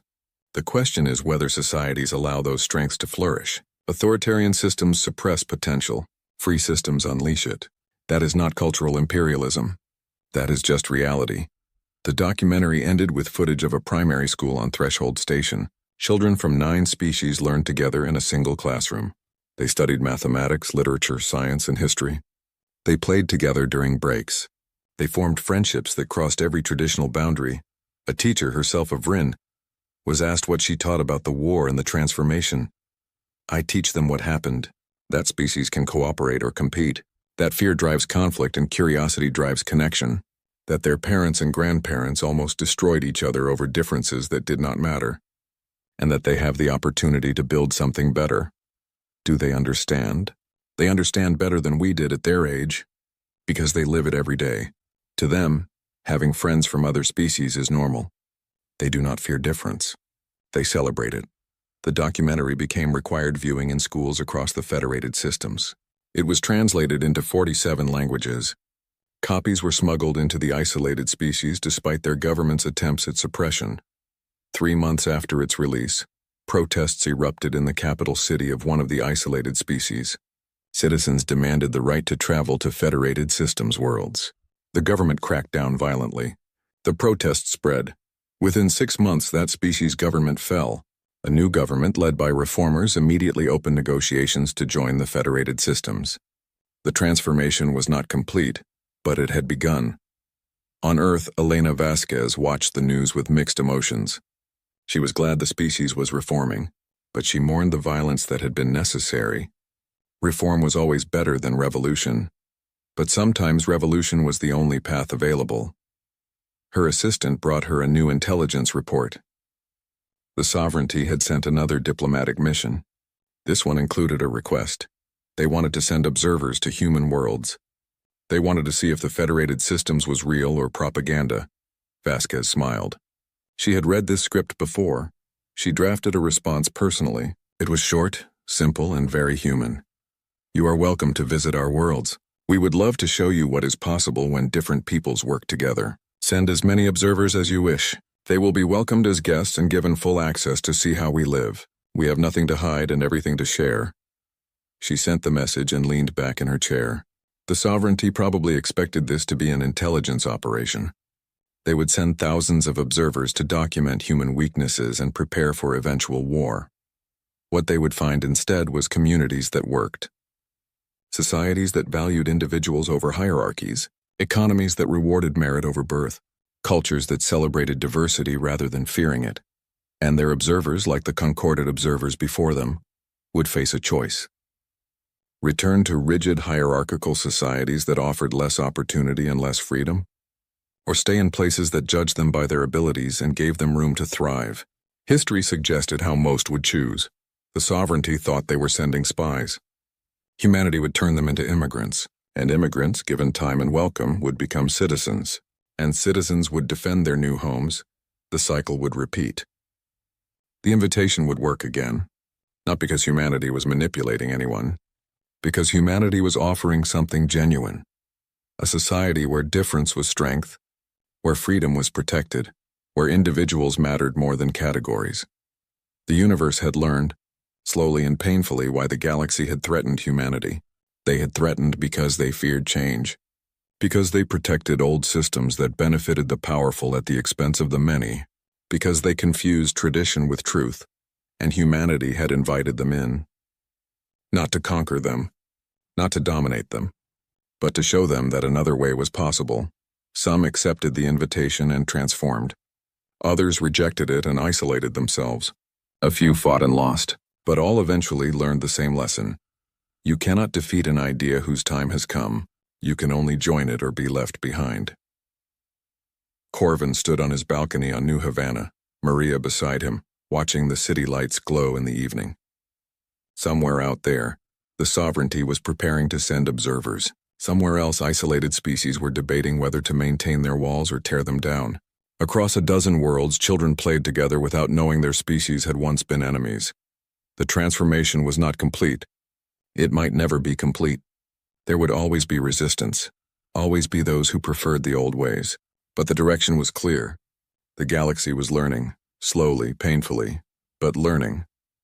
Corvin had been sent as a spy and became a citizen. Zekthan had been an enemy and became an ally. Millions had crossed boundaries that their ancestors thought were absolute. And humanity kept issuing invitations. Come see how we live. Judge for yourselves. Choose freely. We believe in you. It was the most powerful weapon any species had ever wielded. Hope. And hope, as the universe was learning, was contagious. The lights of New Havana glowed brighter as night fell. And somewhere in the darkness beyond, another species was preparing to accept humanity's invitation. The cycle would continue. The transformation would spread, one invitation at a time. The grand hall of the Galactic Council glittered with the light of 1,000 stars. Beings from across the galaxy sat in tiered rows, their voices a mix of clicks, rumbles, and words. In the human section, Ambassador Eliza Reed checked her notes one last time. Today was not a normal meeting. The Council recognizes Ambassador Reed of Earth, announced Council Elder Knox. The ancient alien skin shimmered with age spots that glowed like distant nebulae. Eliza stood, smoothing her blue uniform. At 45, with streaks of gray in her dark hair, she carried herself with the confidence of Earth's top diplomat. "Thank you, Elder Knox," she said. "The reports from our border stations are clear. This threat, this void as we're calling it, is unlike anything we faced. It's not just destroying worlds, it's erasing them from existence." Murmurs spread through the chamber. On the main display, images showed entire star systems going dark. Not exploding, not dying, simply vanishing, as if they never existed. "Earth proposes a unified defense strategy," Eliza continued. "Our scientists have been working with data from the outer colonies. We believe a coordinated fleet response cold." "The Aranthi Empire withdraws from this discussion," interrupted a tall, crystalline being. "We have voted to seal our borders. Our ancient civilization will not risk extinction." Eliza blinked in surprise. The Aranthi were among the oldest species in the Council, with technology centuries beyond Earth's. "Surely we stand a better chance together?" she asked. One by one, representatives of the major empires stood. The Luminex, the Dorvan Collective, the Hegemony of Seven, each announced the same decision. Retreat, isolation, self-preservation. "This cannot be happening," Eliza whispered to her assistant. At a military base orbiting Mars, Captain Jack Morgan watched the Council broadcast with growing concern. At 38, Jack had served in Earth's Space Defense Force for nearly 20 years. Battle scars marked his weathered face, and his short gray-flecked hair was cut to military regulation. "They're running away," he said to Admiral Wilson, who stood beside him. The Admiral, a tall woman with dark skin and sharp eyes, nodded grimly. "Looks that way." On the screen, Eliza Reed was fighting a losing battle. "The Void doesn't care about our borders. If we don't stand together, it will pick us off one by one." Elder Knox raised a long, thin hand for silence. "The Council has voted. Each empire may choose its own path. This meeting is. Earth has not voted." Eliza's voice rang through the chamber. Jack leaned forward, watching intently. "Earth stands with any who wish to fight," Eliza declared. "We will not abandon the younger species who have no defenses of their own. We will not hide behind walls while others are erased from existence." The chamber erupted in chaos. Elder Knox struck his staff against the floor, demanding order. "So be it," the ancient alien said when quiet returned. "Let the record show that Earth stands alone in this foolish endeavor." As the broadcast ended, Admiral Wilson turned to Jack. "Well, Captain Morgan, it looks like we have work to do." "Orders, Admiral. Prepare your team. We need to assess our defensive capabilities without Council support." Jack nodded. "And the border colonies, the refugee situation?" "We hold our positions," Wilson said firmly. "Earth's doors remain open." 3 days later, Jack's ship, the EDS Defender, approached Border Station Epsilon. Through the viewport, he could already see the problem. "My God," Lieutenant Maria Torres whispered beside him. "There are hundreds of them." Ships of all sizes and designs clustered around the station. Some were barely more than shuttles, packed with refugees. Others were merchant vessels never designed for the number of passengers they now carried. "Station Epsilon, this is Captain Morgan requesting docking clearance." "Captain, we're at 300% capacity," came the strained reply. "These people have nowhere to go." The Aranthi turned them away at gunpoint. Jack's jaw tightened. "We're coming in. Admiral Wilson's orders. No one gets turned away." On the station, chaos reigned. Species Jack had never seen before huddled in corridors. Children of various forms cried in strange tongues. Medical staff worked tirelessly to help the injured. "Captain," Station Commander Miller pushed through the crowd. "Thank God you're here. We need supplies, medical equipment, transport ships, everything." What happened? Jack asked, helping a fallen alien child to its feet. The void hit the tourist sector. These people barely escaped. And now, Miller lowered his voice. The empires are shooting at refugee ships that approach their borders. Jack's face hardened. Get me a secure line to Earth Command. In her office at Galactic Council headquarters, Eliza Reed watched recorded footage of the refugee crisis. Her eyes were red from lack of sleep. A knock at her door made her look up. Elder Vera, one of the few council members still speaking to her, entered quietly. You should know, the elderly alien said, that several of the younger species are impressed by Earth's stand. Eliza laughed bitterly. Fat lot of good that does without the resources of the major empires. Perhaps, but not all agree with the council's decision. Vera placed a data crystal on Eliza's desk. Some of us believe this hiding strategy is doomed to fail. What's this?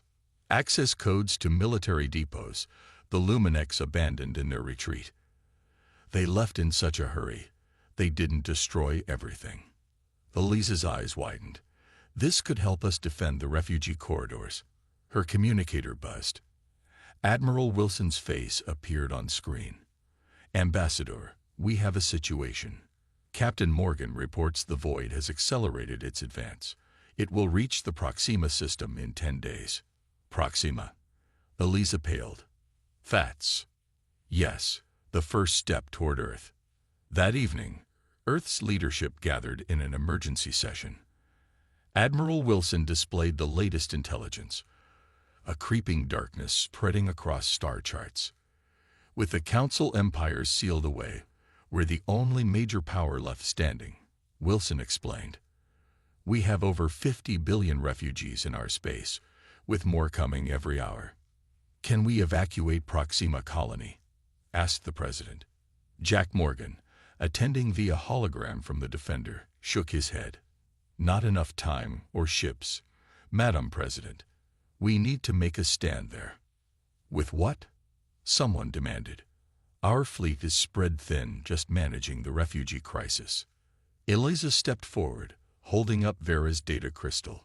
We may have just found some help. She outlined the abandoned military depots and the technology they might contain. It's a long shot, Admiral Wilson said carefully, but it's the best we got. There's something else, Jack added. The refugees aren't just civilians. We've identified military personnel, scientists, engineers. These people can help us fight.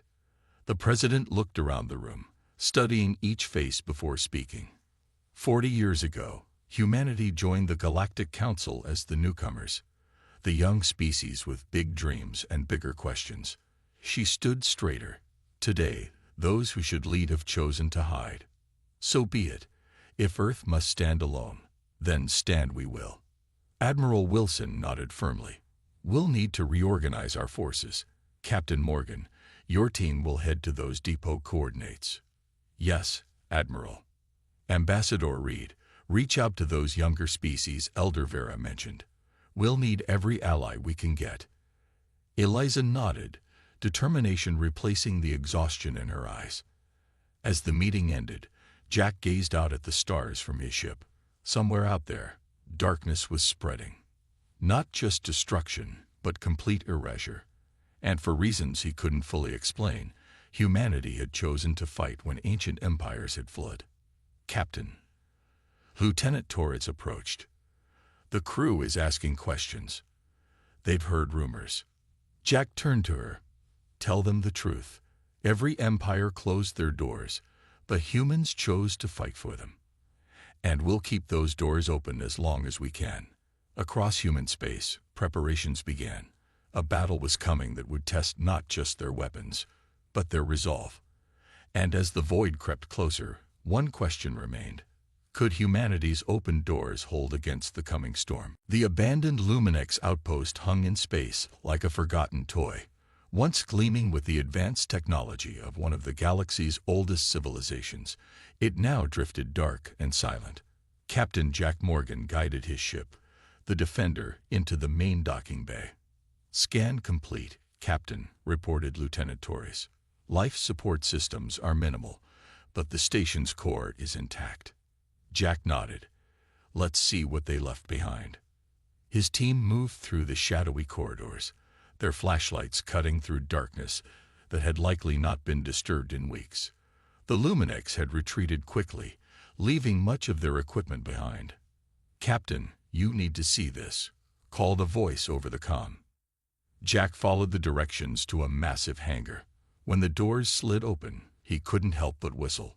Before him stood rows of Luminex battle mechs, tall, powerful machines that could operate in space or on a planet's surface. There must be at least 50 of them, Torres said, her eyes wide. And weapon storage in the next section, added another team member, enough to arm a small fleet. Jack activated his comm. "Admiral Wilson, you're going to want to hear this." Back on Earth, Dr. Alan West hunched over his workstation. At 36, with untidy brown hair and perpetually tired eyes, he looked older than his years. As Earth's leading xenobiologist, he hadn't slept properly since the first Void encounter. "Are you seeing this?" he asked his assistant, pointing to the screen. "These readings from the Void scout ship that attacked Outpost 7. "What am I looking at, Doctor?" "It's not just destroying. It's consuming." Ellen ran a hand through his hair. "Information patterns, evolutionary data, consciousness itself. It's like it's feeding on the essence of what makes species unique." A knock at the lab door interrupted them. Ambassador Reed entered, looking as tired as Alan felt. "Dr. West, please tell me you have good news." Alan gestured at his findings. "Not good news, exactly, but important." He explained his theory about the Void's true nature. It's not mindless destruction. There's purpose here. Eliza frowned. "What kind of purpose?" "I think it's harvesting evolutionary data. Different species represent different solutions to survival. The Void is collecting these solutions like a cosmic library is collecting books. But destroying the originals in the process," Eliza noted grimly. Elan nodded. "Exactly. And there's something else." He pulled up another display. "These energy readings suggest the Void entities have a communication network. They're coordinated, which means they might have a central control system that could be disrupted," Eliza said, understanding dawning in her eyes. "It's just a theory," Alan cautioned. "But yes, find the right frequency, and we might be able to hurt them." On the frontier colony of New Hope, Governor Lucas watched the growing crowd of refugees with a mix of concern and pride. His small world, home to barely 3 million humans, now hosted nearly 1 million aliens of various species. "Another convoy arriving, sir," his assistant reported. "Mixed group, mostly families from the Orient sector." Lucas nodded. "Set up the new shelters in the Eastern District, and double the food production order." "Sir, we're already at maximum capacity for our resources." "Then find more," Lucas said firmly. Earth made a promise. "We keep our doors open." A commotion near the spaceport drew his attention. A sleek ship, unlike the refugee vessels, had landed. Its design was unfamiliar, but clearly military. A delegation emerged, tall, 4-armed beings with metallic skin that reflected the sunlight. "Governor Lucas," their leader asked in surprisingly good English, "I am Commander Rax of the Telosian Defense Force. We heard Earth stands against the Void when others fled. We wish to join you." For the first time in weeks, Lucas smiled. "Commander, you are most welcome." Aboard the Defender, Jack received the report about the Telosians with cautious optimism. "One young species with a small fleet isn't going to turn the tide," Torres warned. "No," Jack agreed, "but it's a start." His comm unit chimed with an emergency signal. Admiral Wilson's face appeared, grim and urgent. "Captain, we have confirmation. The Void has entered the Proxima system. The colony is under attack." Jack's blood ran cold. "How bad?" "Bad, but the governor managed to get a distress signal out with data you need to see. We're sending coordinates for an emergency rendezvous. Get those Luminex weapons online and meet us there." What about the colony? Wilson's expression darkened. We've lost contact. Hours later, the defender approached the designated coordinates. What Jack saw made his heart sink. The refugee ships, packed with civilians, formed a chaotic cluster around the few Earth military vessels available. "This is our defense fleet," Torres whispered. "It's all we've got," Jack replied as they docked with the command ship. Admiral Wilson met them in the war room, where holograms showed the devastation at Proxima. Where a thriving colony of 8 million had stood, there was now just emptiness. Not destruction, but complete erasure. "Dr. West believes he's identified a weakness," Wilson explained, bringing up the scientist's findings. "But we need time to develop a weapon that can exploit it." "Time is something we don't have," Jack pointed out. "The Void will reach the Tau Ceti colonies next, then Alpha Centauri, then Earth," Wilson finished. "I know." A communication officer burst into the room. "Admiral, we're receiving a transmission from, well, we're not sure. It's coming from inside Luminex space." The main screen activated. The face that appeared belonged to a younger Luminex, his crystalline features set in what seemed to be determination. "This is Sub-Commander Trell of the Luminex 7th Fleet. I am broadcasting on an encrypted channel. Our leaders have forbidden contact, but many of us disagree with their decision." Jack and Wilson exchanged surprised glances. "Why are you contacting us?" Wilson asked carefully. "Because we've been monitoring your efforts. Because many of us believe hiding will only delay the inevitable." Trell paused. "And because we have information about the Void that our leaders have kept secret." "What kind of information?" Jack demanded. "This isn't the first time the Void has appeared in our galaxy. There are ancient records, suppressed by the Council. The Void came before, millions of years ago. Some of the elder species know this, but they've hidden the truth. The revelation hung in the air like a physical presence." "Why would they hide this?" Wilson asked. "Because last time, the only effective defense came at a terrible cost. A sacrifice the elder species are unwilling to make again." Trell's image flickered. "I cannot maintain this connection much longer, but there are those among us who will help you. Watch for our signal." The transmission ended. "Can we trust this?" Torres asked. Jack turned to Wilson. "Whether we can or not, we need to follow it up. If the Council species have information about fighting the Void." An alarm blared through the ship. "Multiple contacts detected," called an officer. "Void entities approaching from 3 vectors." Wilson straightened. "Battle stations. All ships form defensive positions around the refugee vessels." As crew rushed to their posts, Jack caught the Admiral's arm. "We're outnumbered and outgunned. This could be a slaughter." Wilson met his gaze steadily. "Then we'll make it a glorious one, Captain, because every minute we buy is another minute for those refugee ships to get further from the Void, another minute for Dr. West to find a weakness." Jack nodded and turned to his team. "Let's get those Luminex weapons online. Today we show the galaxy what happens when you corner humans." Outside, the darkness of space seemed to ripple as the Void entities approached, not ships in any conventional sense, but patches of absolute nothingness that consumed the stars behind them. Humanity's first true stand against the Void was about to begin, while elsewhere in the galaxy, sealed empires watched from behind their borders, wondering if the young, reckless species from Earth had doomed themselves, or if they might actually succeed where ancient civilizations feared to try. The battle lasted 16 hours. 16 hours of desperate fighting against an enemy that seemed impossible to harm. Human ships fired weapons that passed through Void entities without effect. The Telosian vessels, with their more advanced technology, managed to push back the darkness briefly, but even they couldn't hold for long. Then Captain Jack Morgan gave the order. "Deploy the Luminex weapons." From the Defender's cargo bay, the stolen battle mechs launched into space.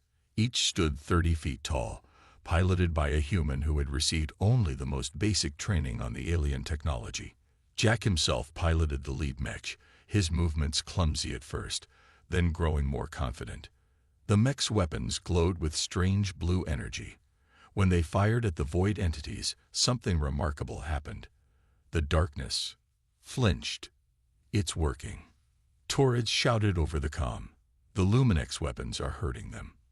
For the first time, the void retreated. Not far, and not for long, but enough to give the human fleet precious time to regroup. Back on the command ship, Admiral Wilson studied the battle data with Dr. West, who had arrived just before the fighting began. The Luminex weapons operate on a frequency that disrupts the void's energy pattern. Alan explained, his eyes fixed on the readings. It's not enough to destroy them, but it's a start. Can we reproduce this technology? Wilson asked. Alan shook his head. Not quickly. The Luminex are thousands of years ahead of us technologically, but he pulled up another display. If we can capture more of their abandoned equipment, I might be able to modify our existing weapons. Wilson nodded grimly. Then that's our priority. We need tow. An officer interrupted. Admiral, multiple ships dropping out of faster-than-light travel, unknown configuration. The main screen showed a dozen sleek vessels approaching. Their design was unfamiliar, neither human nor Telosian. More void? Wilson asked tensely. No, the officer replied. They're broadcasting on all frequencies, audio only. This is Representative Thull of the Allied Minor Species. We witnessed your stand against the void. We wish to join you. Hours later, the command ship's meeting room was filled with aliens of various species. Some were barely 4 feet tall with multiple eyes. Others towered over the humans with bodies that seemed made of living stone. What they had in common was their youth. All were species that had achieved space travel within the last few thousand years, making them children in the eyes of the elder council races. Representative Thull, a being with gold-flecked skin and 4 arms, spoke for the group. The council abandoned us. When they sealed their borders, they left the younger species to die. But you escaped, Jack observed. Thull nodded. Some of us. Others. His voice faltered. Others are already gone, consumed by the void. Why come to us? Admiral Wilson asked. Earth is just one world. We're fighting, yes, but our chances are better than no chance at all. Thull finished. And you fight not just for yourselves, but for others. This is rare. The meeting was interrupted by an alert. Dr. West looked at his datapad and stood suddenly. We've received a transmission on that encrypted Luminex channel, he announced. Coordinates for another abandoned military depot. This one contains research data. Jack turned to Wilson. Permission to investigate with a joint team. Wilson nodded. Granted, take representatives from our new allies. Let's see what they bring to the fight. 3 days later, Jack stood in the control room of the Luminex research station with a team that included humans, Telosians, and members of Thull's coalition. The abandoned facility drifted near the edge of what had once been Luminex space, its systems running on minimal power.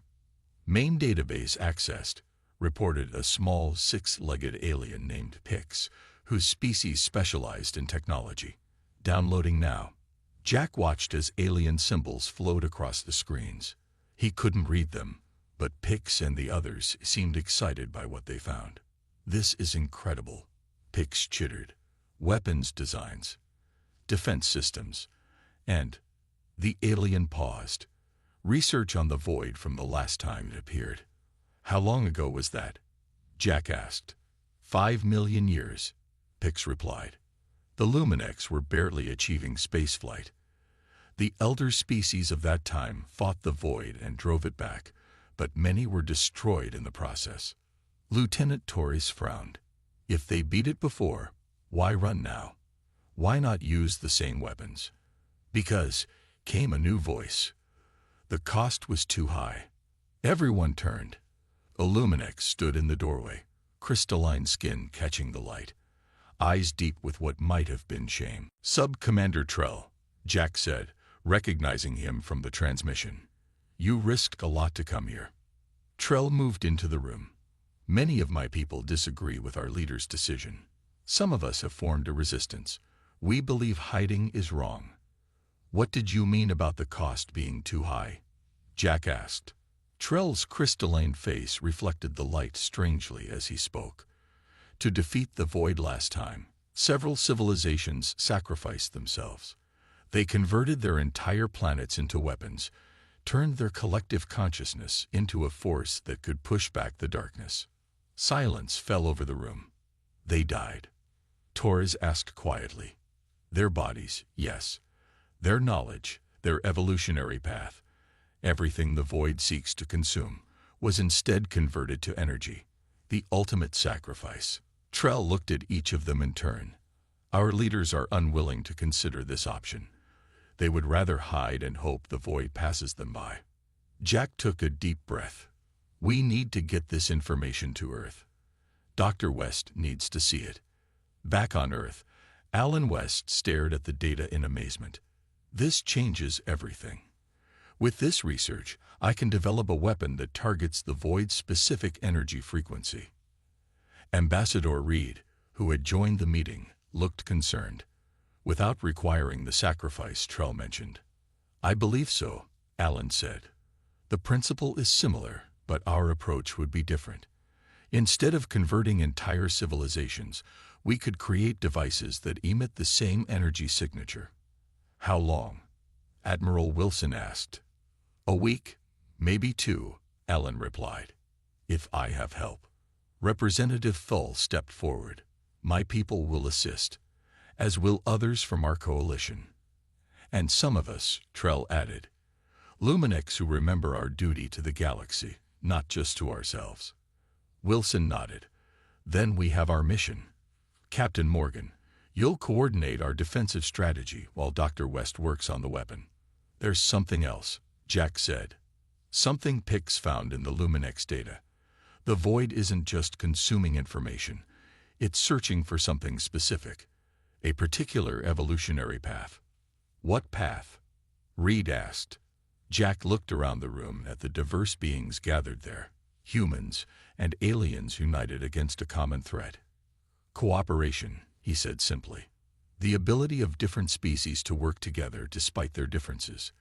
That's what threatens it. That's what the void cannot comprehend or predict. Thull's golden skin seemed to glow brighter. Then we are its worst nightmare. A coalition of the willing, standing together when the ancient powers have fled. As the meeting broke up, Jack found himself standing with Reed near a viewport. Earth hung beautiful and blue in the distance. Do you think we can win this? Reed asked quietly.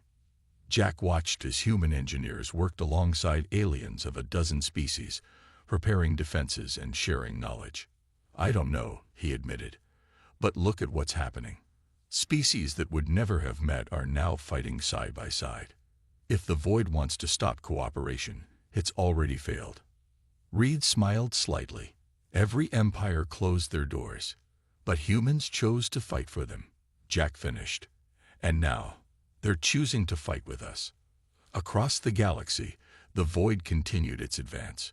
But for the first time since it entered this realm, it faced something unexpected, not fear and retreat, but unity and defiance.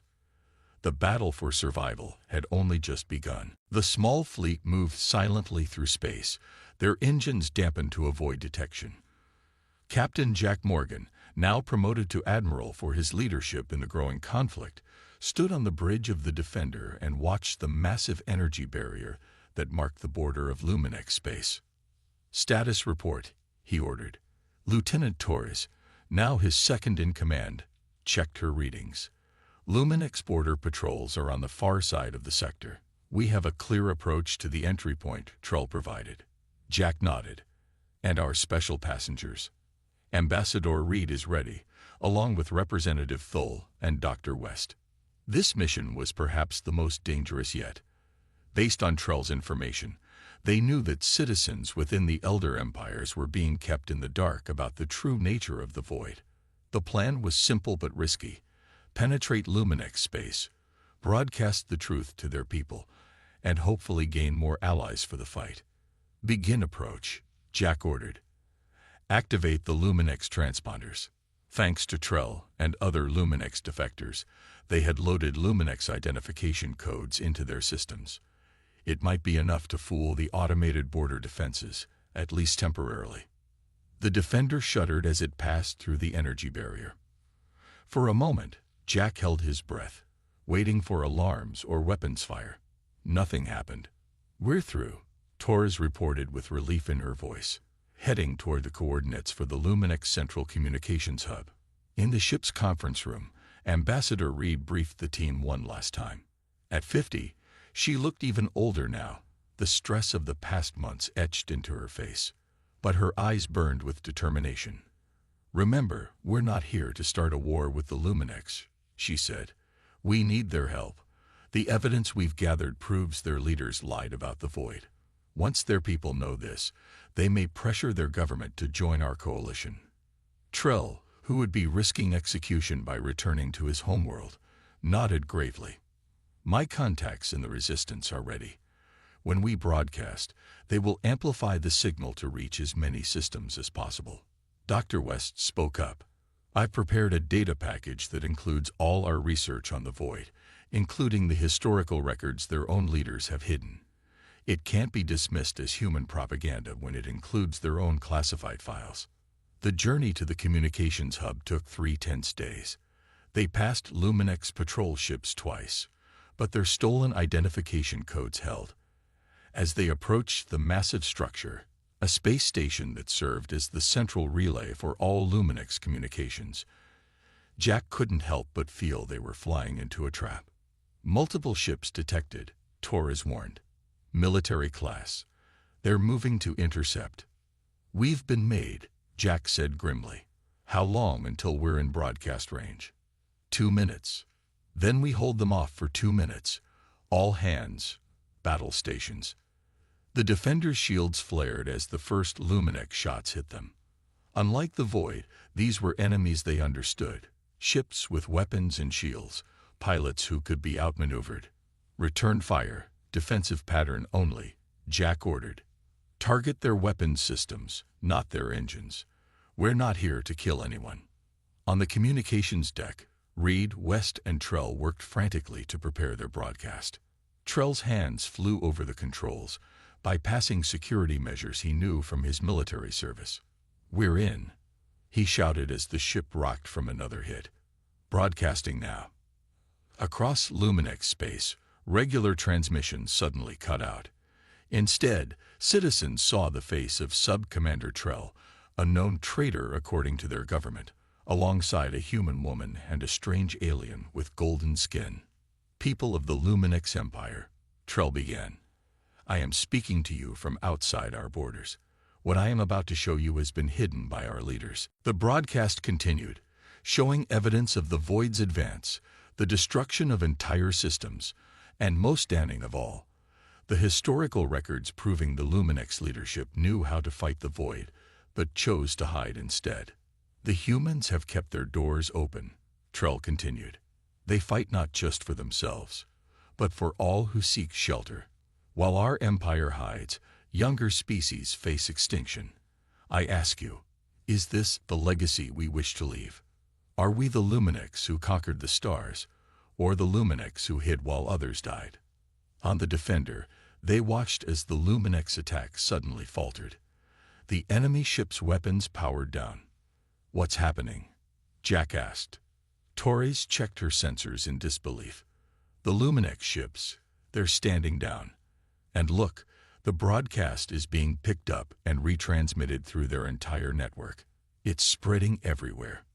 Within hours, reports came in of protests across Luminex worlds.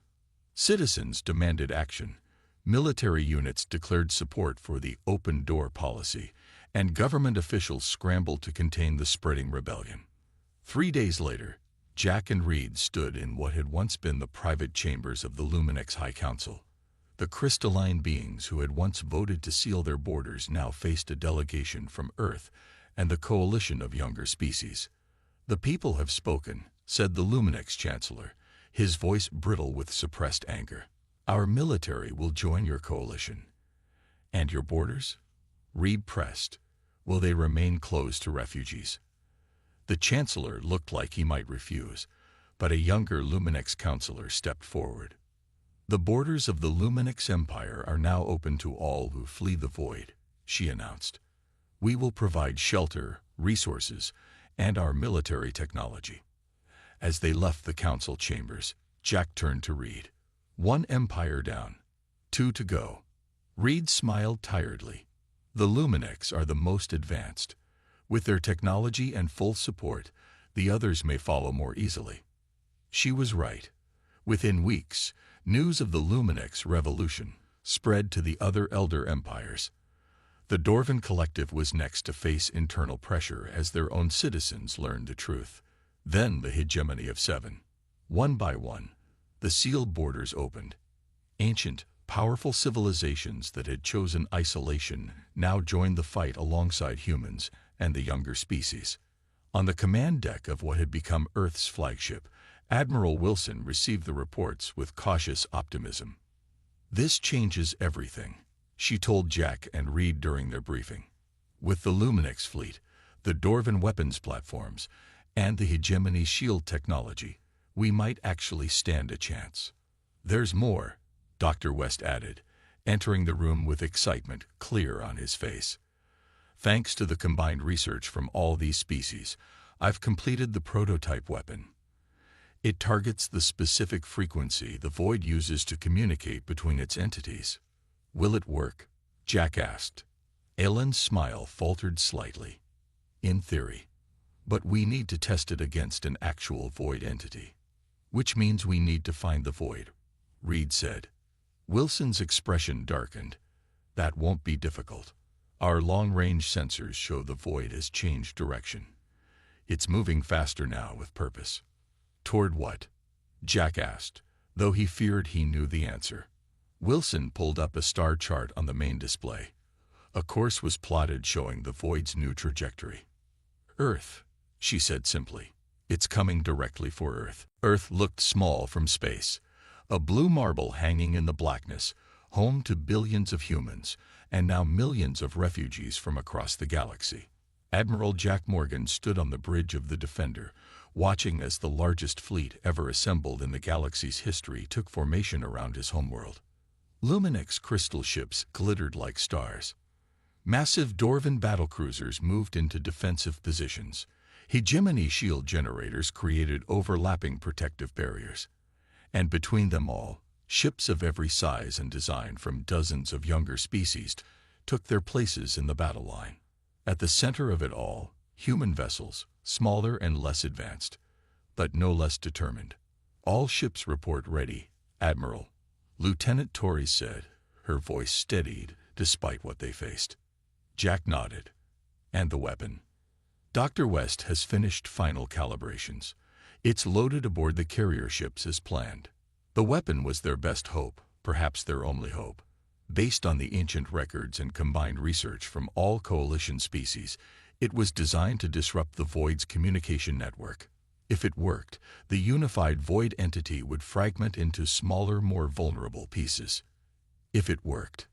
On Earth, Ambassador Reed addressed the emergency session of the newly formed Galactic Defense Council. Representatives from all species, elder and younger alike, had gathered to hear the final briefing before the Void arrived. We've evacuated as many civilians as possible to the bunker systems, she reported. The rest are being moved to shelters equipped with hegemony shield technology. Council Elder Knox, once the voice of retreat and isolation, now sat humbled among his peers. The Void will arrive within 6 hours, he said quietly. Our long-range sensors can no longer track its exact size. It appears to have grown. It's been consuming more worlds, Representative Thull explained, his golden skin dim with fatigue.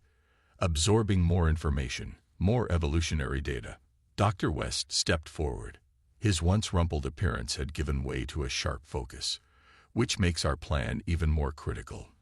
The more complex the Void becomes, the more it relies on its internal communication network to maintain cohesion. And the more vulnerable it becomes to our weapon. Reed finished. In orbit, Jack received the final battle plan. The fleet would engage the void in waves, drawing its attention while specialized carrier ships moved into position to deploy Dr. West's weapon. "This is Admiral Morgan to all ships," he broadcast. "The people you protect today come from 100 worlds, speak 1,000 languages, and live 1,000,000 different lives. But today, we are one galaxy, one people with one purpose." He paused, looking at the faces of his crew, humans who had chosen to stand and fight when they could have hidden away. "Every empire closed their doors," he continued, "but humans chose to fight for them. And now, those doors are open again. Today we fight not just for humanity, but for all life in this galaxy." The response came from every ship in 12 languages, all saying the same thing: "We stand together." The void arrived not as ships or weapons, but as a wall of absolute darkness that swallowed the stars. It moved with purpose toward Earth, spreading out to engulf the fleet that dared to oppose it. "All ships, engage according to plan," Jack ordered. "First wave, advance." The battle began. Luminix crystal ships fired weapons that tore holes in the darkness, temporary wounds that quickly closed again. Dorvan battlecruisers launched specialized missiles developed from Dr. West's research, creating disruptions in the void structure. For hours, the fleet fought a seemingly impossible battle. Ships were lost, swallowed by the darkness never to return. But the void's advance slowed as it faced resistance unlike any it had encountered before. "Carrier ships report ready position," Torres announced. Jack took a deep breath. "Deploy the weapon." From specialized vessels scattered throughout the fleet, hundreds of small devices launched toward the void. Each contained technology from multiple species: Luminix crystals to focus energy, Dorvan guidance systems, hegemony power cores, and at their heart, the frequency modulators Dr. West had designed. "Weapons away," Torres confirmed. "Impact in 30 seconds. On Earth, Reed and the Council watched the battle from the command center.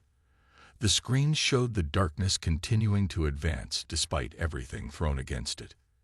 "It's not working," Elder Knox said, defeat in his voice. Dr. West checked his readings. "Wait. The devices are penetrating the void's outer layer. They're reaching the coordination nodes." On the Defender, Jack watched as the first devices detonated inside the void. At first, nothing seemed to happen. Then, gradually, the solid wall of darkness began to flicker. "Energy readings are fluctuating," Torres reported, excitement breaking through her professional demeanor. "The void is losing cohesion." More devices detonated, and the effect spread. What had been a single unstoppable force began to break apart into smaller entities, each still dangerous, but no longer connected to the whole. "All ships, attack the fragmented sections," Jack ordered. "Target the areas between the divisions." The fleet surged forward, no longer defensive, but on the attack.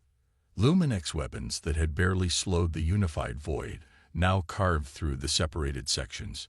Dorvan missiles found vulnerable points. Hegemony shields protected ships that would otherwise have been lost.